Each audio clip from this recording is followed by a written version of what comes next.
Selamat sore, Bu. Di sini kami akan mempresentasikan hasil dari poster kami, itu mengenai tips dan cara belajar efektif agar tidak cheating.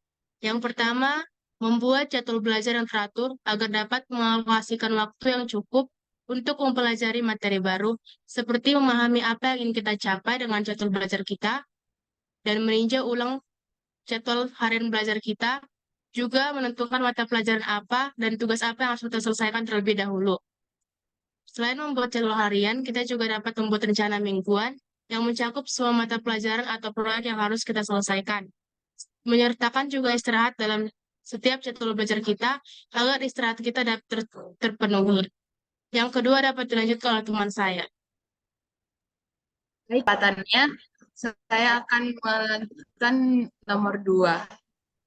Yang kedua ada ciptakan lingkungan belajar yang kondusif dan pilihlah tempat belajar yang tenang, terbebas dari gangguan. Maksudnya di situ adalah lingkungan belajar yang kondusif tidak bisa tercipta sendiri, namun perlu ditanam dan ditumbuh kembangkan. Di dalam lingkungan belajar yang kondusif menjadi faktor penting untuk memaksimalkan kesempatan belajar bagi anak. Lingkungan belajar dapat diciptakan sedemikian rupa untuk menumbuhkan minat ataupun motivasi kita dalam melaksanakan kegiatan belajar untuk lebih fokus dan lebih teliti lagi. Selanjutnya, untuk nomor 3 akan dijelaskan oleh teman saya.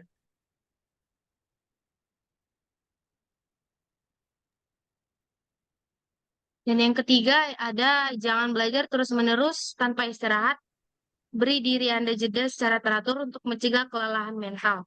Maksudnya itu, pesan ini memberikan pentingnya kita untuk memberi waktu istirahat, belajar atau bekerja terus-menerus tanpa jeda untuk menyebabkan kelelahan mental yang dapat berdampak negatif pada produktivitas dan kesejahteraan kita. Kemudian,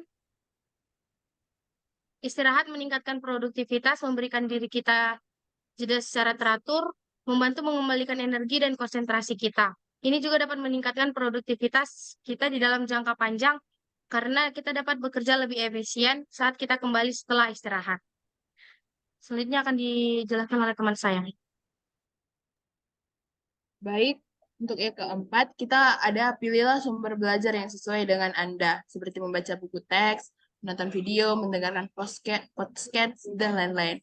Maksudnya, sumber belajar ini adalah semua sumber yang meliputi data, bisa orang, barang yang digunakan oleh peserta didik seperti kami, baik secara sendiri ataupun perorangan, maupun dalam bentuk gabungan ataupun kelompok. Biasanya dalam situasi informasi untuk memberikan kemudahan belajar. Menurut saya, bagi diri saya sendiri, untuk sumber belajar yang efektif itu menurut saya lebih baik menonton video karena lebih cepat untuk menangkapnya. Tapi kan setiap orang itu ada eh, feelingnya masing-masing, ada perbedaan masing-masing. Jadi bisa di saya menonton video, untuk teman saya yang lain bisa membaca buku ataupun mendengarkan podcast. Untuk nomor selanjutnya akan dijelaskan oleh teman saya.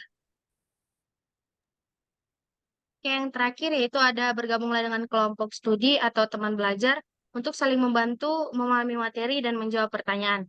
Maksudnya itu kita bergabung di dalam kelompok studi memungkinkan untuk kita bekerja dengan teman-teman yang memahami materi pelajaran tersebut dan kita dapat berbagi pengetahuan dan pemahaman dan perspektif yang berbeda. Kemudian kita bisa membantu satu sama lain dalam menjawab pertanyaan atau mengatasi kesulitan dalam memahami materi itu.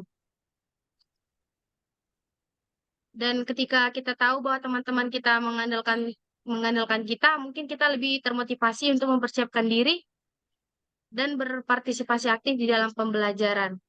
Kemudian kita bisa mengulangi materi-materi atau menjelaskan konsep kepada teman-teman belajar, tidak langsung mengulangi dan memperkuat pemahaman kita sendiri. Itu juga membantu mengingat materi untuk lebih baik lagi. Terima kasih. Demikian hasil presentasi kami mengenai poster belajar efektif agar tidak cheating. Jika ada kesalahan kata, mohon dimaafkan. Sekian dan terima kasih.